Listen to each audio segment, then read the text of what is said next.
Hello? Hello, Bryan? Yeah, just a minute. Hey, listen, sorry, I don't have a lot of time. It's Bryan from This, That, and the Other.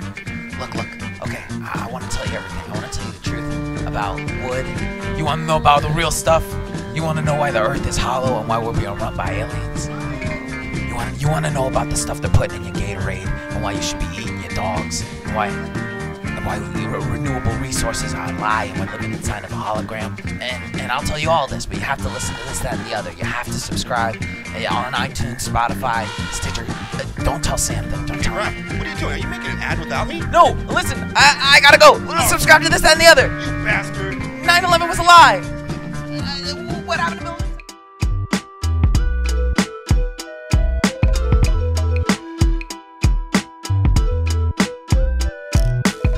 Hola, hola, buenos días, buenas tardes, buenas noches y buenas vidas. Welcome to Caldo de Risa.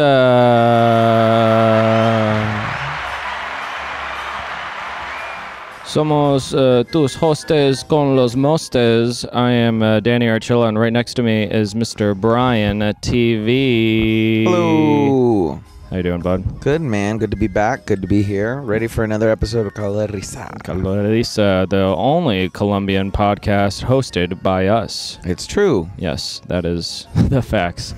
We're sitting here. It's another day in Los Angeles, California, and we're excited to give you guys the deets, the stories, the ongoings of every Colombian perspective we can share in this short frame of time. Isn't that right, Bryan? You're gosh darn right, Danny. As always, you guys can find us at Binge on this channel anywhere you guys search for us. YouTube, Instagram, Postmates. Just kidding. They don't exist anymore. But you can find us basically everywhere simply by searching Binge on this channel. You know, and yeah. So what's on our menu de caldo hoy? Danny? We spent a bit of time talking about Bencos Viejo. Yes. Last time we were on the pod, and yes, that was very informational. I would love to revisit that sometime. Very cool. For now, we're going back into our wars segments. Hell yeah, brother. Starting with the big Colombian War that happened starting in 1894. But, you know, before we get there, I want to get here. Oye, Bryan, ¿qué dicha? Have you heard of Parabolas? Parabolas. No, I haven't heard of Parabolas. Oh, like a parable? Yeah, no, I'm not that religious, you know. Okay. No me parabolas, right? When I say that, I mean don't pay attention to me, don't mind me, or don't mind him, don't mind her, don't be bothered by it. I don't know if this happened to you, but when I was a kid, growing up with my family, middle kid, you know, people would tease me. My brother and my sister, they'd tease me, you know, all that. And my mom, whenever she see me crying or complaining mostly, she'd be like, "Ay, Daniel, no parabolas, no parabolas. Don't pay attention to them." And yeah, I would never stop balls. I would never do that. So, no parabolas. If that's something you can take home with yourself, then that's our... No parabolas? No parabolas. So, you know, if you would say somebody was like picking on you, or I said, "Hey, Bryan, those birds, they're eating your tomato plants. What do I do?" No parabolas? There you go. That's right. Interesting, huh? Yeah. So I would be like, Danny, they're stealing your car. No parabolas. It doesn't matter? It was old anyway. Interesting. Yeah. Okay. That is interesting. Parabolas. Okay, I'd probably have to hear somebody like so I would be like, Danny, they're stealing your car. No parabolas. It doesn't matter? It was old anyway. Nice. Okay, sorry. Very interesting. Yeah. Sorry, go ahead. I will now say parabolas. Here, hold on. Here we go. Yeah, here we go. Hold on. Here we go. Oye, Bryan, alguien está... No, just say parabolas, fool. Oh, right. Oye, Bryan. Just say parabolas, fool. Just literally just go parabolas. Parabolas. Parabolas. I feel like we need to do it with a little sooner, I think. Attack. I think it's there. Yeah. All right, 3, I'll do 2, 1. Parabolas. Parabolas. Well, that is fun. That is actually a belly tickler right there. Yeah, yeah, baby, yeah. Oh boy. Should we? Oh, all right. We got to do it again. I got to say no parabolas because that's the phrase. Okay, one more time. Hold on. No parabolas. No parabolas. Parabolas. No parabolas. No parabolas. All right. Parabolas. We got our Tiesto in the house. This is we got our J Balvin. Parabolas. Who we'll have news about later. Parabolas. But I don't want to parabolas. Parabolas. Para nadie. Parabolas. Oh boy. No parabolas. He's vibing. He's going for it. No parabolas. Parabolas. It's making you talk to yourself. So ridiculous. Okay. There's gonna be a parable in there. How I should have never brought up the phrase parabolas. Okay, here we go. Parabolas. No. Parabolas. No. Okay, here we go. So I'm sorry. Go ahead. Do what you got to do, brother. No, it's fine. Well, I want to do it one more time. Actually, that was kind of fun. No, come on. We gotta go. We have time to go, bro. Come on. Okay. So. Well, yeah. Oh, wow, that was awesome. Here, hold on.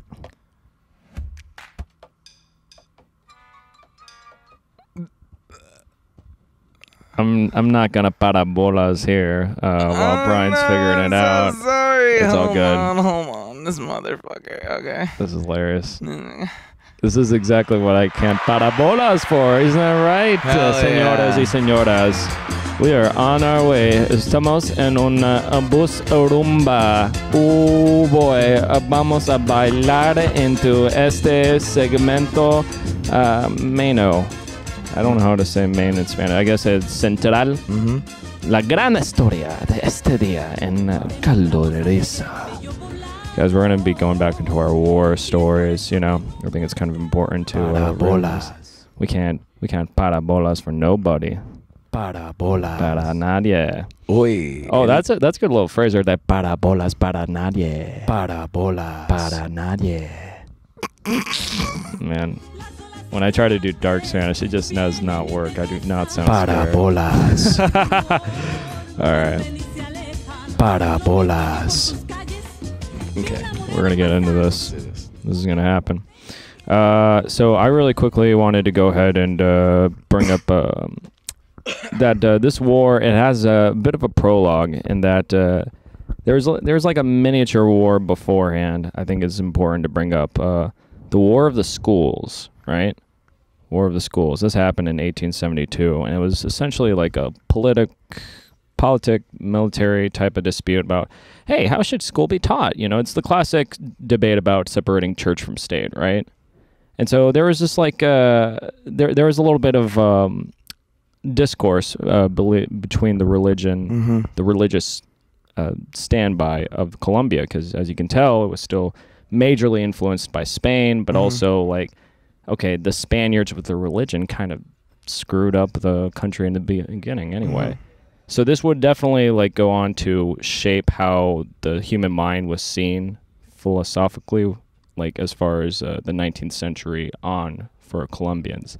And I think it's important to mention that because not only is there like a lot of mental warfare that goes on within any sort of actual real war, such as the one we're going to be talking about in 1876, actually, and the rest of that era. But also, man, I think Colombians are just like really mental sometimes. Not like weird mental, but like we think a lot more than people give us credit for.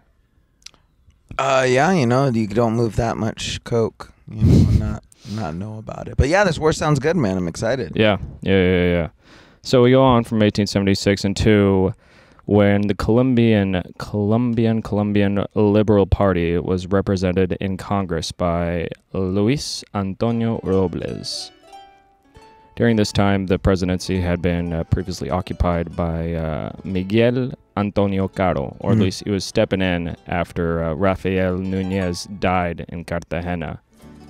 And Caro was part of the National Party, so you can already tell he's kind of up for the government, you know, not down for the rebels. But yeah, when Nunez died, that created like this weird like power vacuum. Like it kind of just sucked in a lot of all the given power that would be, you know, held by Congress towards Caro, which, you know, doesn't really fit very well if you're in a country like Colombia. There's always that struggle. So, you know, he, of course, acted like a douchebag, much like our current president, Duque, douchebag, get it? And he took unpopular measures under Law 61, a.k.a. Law of the Horses. This, enacted in 1888, would therefore, like, limit the liberties of press, you know, like... and it wasn't really good, because then it's like you're limiting freedom of speech, essentially.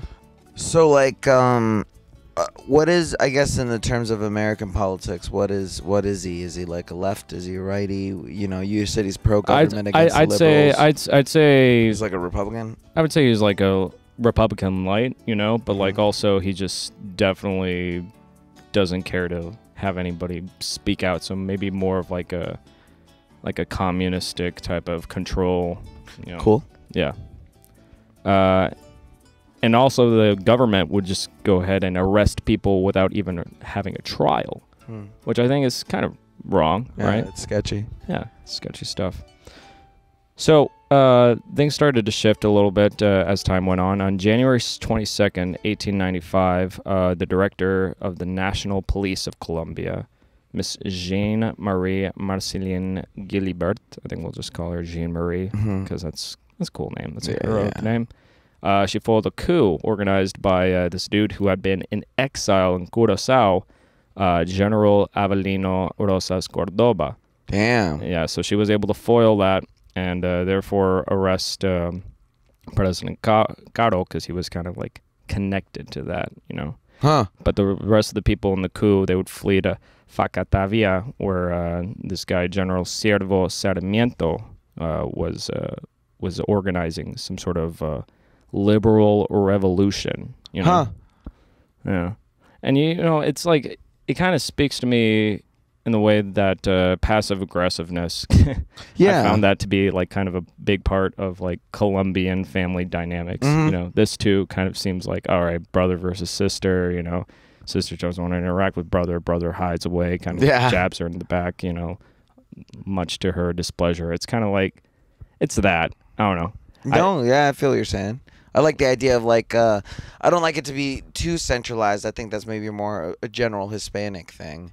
But, you know, I mean, I feel like most families carry that dynamic a little bit as far as like pettiness. Like, because that's all you can really do. You can't punch your family. You can't kill them. You can't, you know, bang their wife. You can't bang their mom. They're your mom. Like, you know what I mean? Like, you know what I mean? Like, there's only, you can only do so much. So that, if that means, you know, forgetting to bring the jello to the family dinner, you know, I don't know if that's Hispanic necessarily.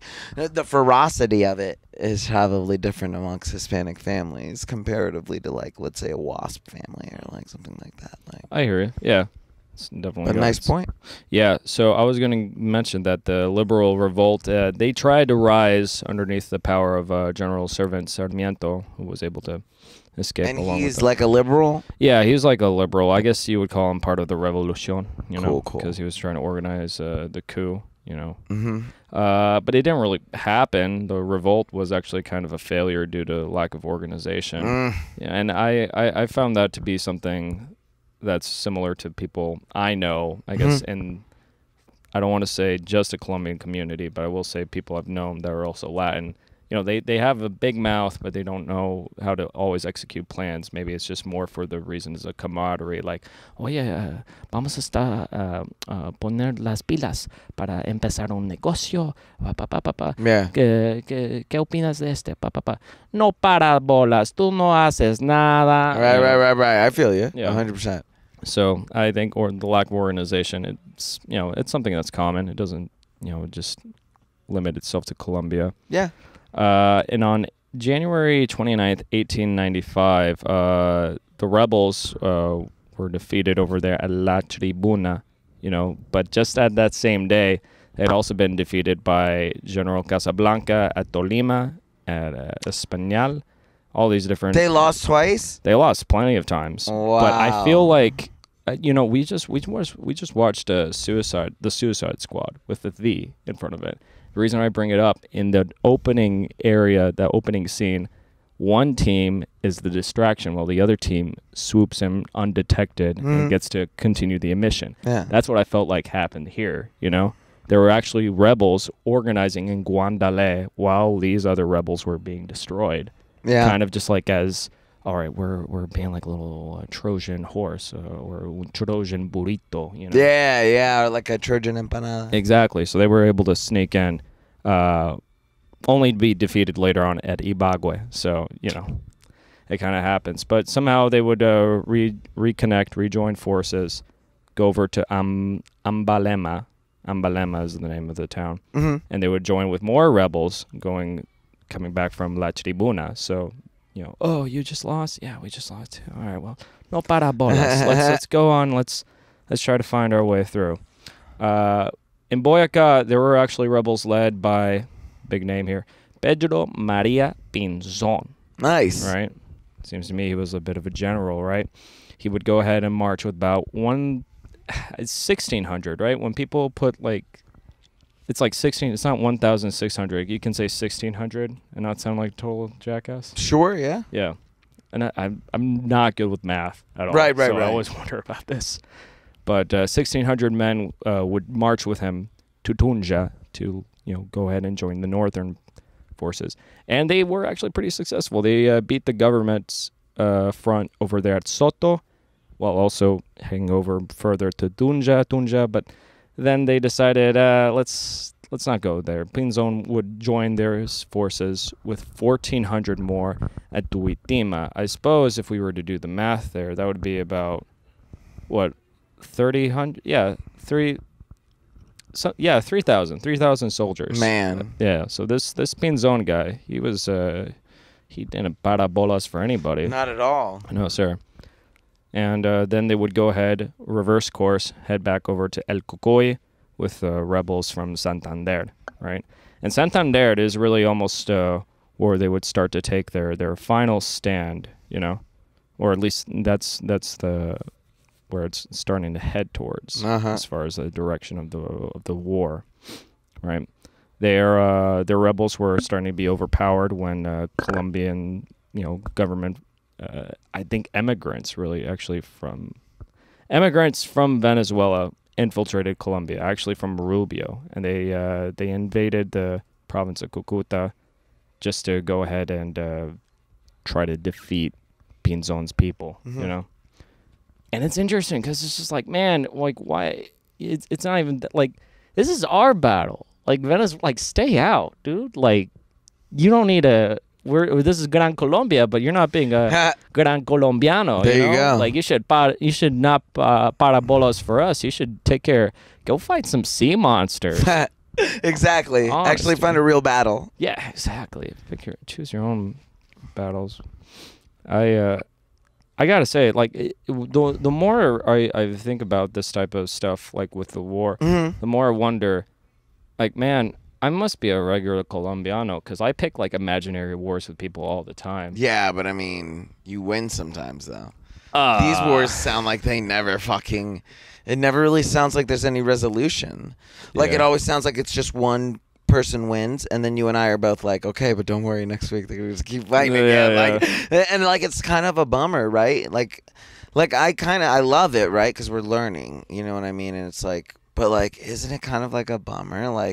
It's every couple hundred years, every 50 years, there's this transfer of power, and there's this fake game, and 10 years from now, you and I will be talking about the 10th fucking Colombian War. Yeah, it's just carnage, honestly. I'm it sucks, but without it, we wouldn't be here. You know what I mean? Sure. That's the important part about it. Is that stuff happened so that our parents could exist and our grandparents. We got to learn from their mistakes in order to find our success. Yeah, man, it's pretty crazy. And but I'm not parando bolas por nadie. I was gonna press the sound effects thing. I don't know if it. Oh yeah, hit it. Which one? It's again. Parabolas Yeah, por nadie. I love it, dog. I love it. Parabolas. Well, that was awesome. To go ahead and start wrapping it up here. Sorry. Santander. Yeah, there was a bit of a tiff with the Venezuelans. They invaded Cucuta province, and then a week later they would find their own defeat at Bagala. From there, they would go ahead and capture. They would capture Rosario.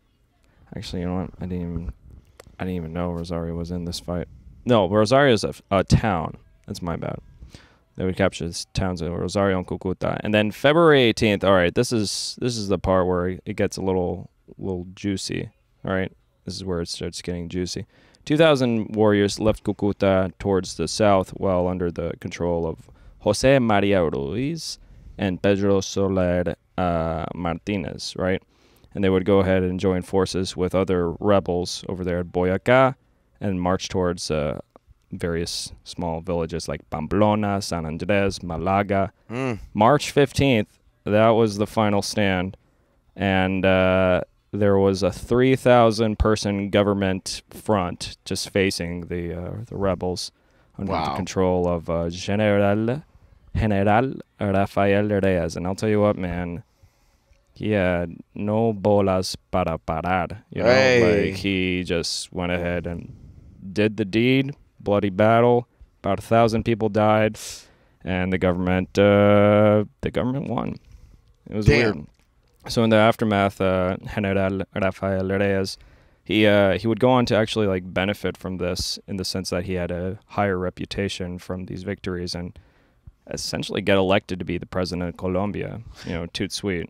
Crazy. It's weird how that's what they would have to do to be president. Not like, you know, spread peace, not to like, you know, help out the individual, you know, folk. No, we got to win the battle. We got to have less people die, and then I'm the president. Like, that is insane to me.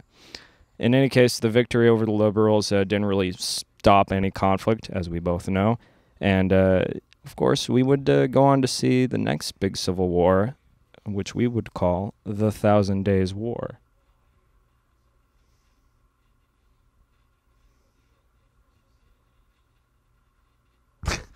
I was wondering, like, I was hearing your voice. I was like literally just sitting here, and I was just like, I was like, yeah, Danny, just fucking talk, dog. No, yeah, that was my rap. That was my rap right up. That was good. Yeah. Good job. I'm trying to get it into the time zone, but guys, we will be talking next time. No, that was your rap. We don't have our no. That was the rap for the main story. Oh, perfect. Yeah. That's what I was trying to say. You have a good voice, Danny. Now that you're into the thing for it, it's like you're just like boom, boom. You know what you're doing. You're handling. Yeah, business, it looked like you were falling asleep. No, dude, I was literally just like this. I was just like, that's me. I was like, I'm high as fuck too. So I mean, it's like, yeah, oh, no, this is good. But good job, Danny. I want Parabolas. Thank you so much. We'll be talking the next time in our war segment about the 1,000 Days War. So when we do, take a look for that. 1,000 Days War is coming up next within our war segments when we talk about it. But adivina qué, Brian? Oh, hit me with adivina qué. So, man, I gotta say, this video game craze that's happening within like the past decade, it's going strong. It's going really strong. And you know, people have their favorites. Some people like Pac-Man. I like Smash Brothers. But you know, a lot of people enjoy Fortnite. Yes. I guess Fortnite's really popular. Fortnite is the cool new game to play. Sure. You ever played it yourself? You know, I tried. Pardon me. And it was the first game that confirmed to me that I'm getting older. Like, I played the game, and I automatically knew. I was like, this is beyond my understanding. I was like, there's so much happening, and the kids were creating worlds within worlds, and then shooting each other. And I was just like, I just want to kill Covenant. Like, I just want to kill. Sure. I just want to, you know. But it's fun. Like, if I had time, I'd probably. Same here. If I definitely didn't have like dreams or ambitions, I think I would actually go ahead and create mine within that world. But in any case, Fortnite, I think the biggest reason I would even want to play it is because they have a new character skin. J Balvin, you know, the Colombian musician and producer, the Prince of Reggaeton, as we know. I mean, that's Daddy Yankee, but well. I mean, I'm just kidding. That's Don We're Omar. talking about Colombians, though. You're right. J Balvin is 100% is our king of reggaeton. Colombro. He actually has his own Fortnite skin in the game as of this upcoming Thursday. Really? Oh, really? August 26th. By the time it's past that day, 5 p.m. Pacific Standard, all you need to do is pay $20 to get the Energia Balvin. See if you can look at this, Brian. Yeah, look at that, bro. We'll put it up right here for you guys. He's got like these skins, like the fucking mustache. I think this one is the Energia Balvin, and then this one's the Skeleton Balvin. That's Skeleton Balvin. That's and then he's got like, I guess, back bling. I'm not sure what that means. I would say that might be the swords. We are such old people. But hey, look at this. The Balvin Cruiser Glider. The Balvin Cruiser Glider. That's like a snowboard. He couldn't get any Colombian colors in there? Like, he couldn't just make it Colombian colors? I guess he did. Like, there's a yellow, there's a red, and there's a blue. But it's like more of a rainbow. It's a rainbow. This was a money grab. I hate when they do shit like this. But it's good to see J Balvin, make his money. Not that he hasn't been making his money, but he's been getting it. Sure, man. I mean, this is the new way to legitimize yourself. Forget about Grammys. Get a Fortnite skin. That's how you become like a legend. Allegedly. So if you guys like Fortnite, go check it out. Go support our boy J Balvin. J Balvin. You know what I mean? Yeah. He doesn't parabolas for no one. Fuckers. J Balvin, baby. J Balvin, baby. Do you know any of his songs? I don't know any of them by word.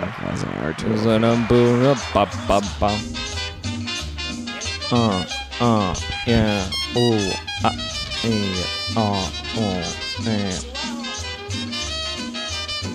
I don't parabolas for nobody. I don't parabolas for nobody. Parabolas. Para nadie. Parabolas. Para nadie. Parabolas. Para nadie. Parabolas. Yeah.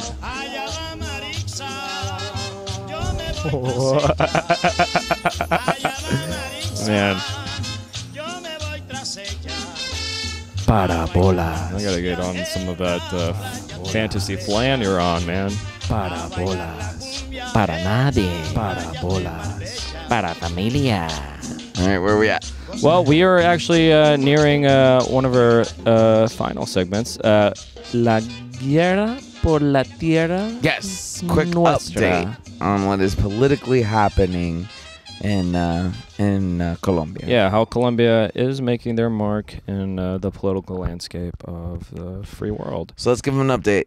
So, President Duque, right? Ivan Duque, he actually is making a good turn today. Oh. I would say so because Colombia has announced that in lieu of America's mistake. Thanks, Biden.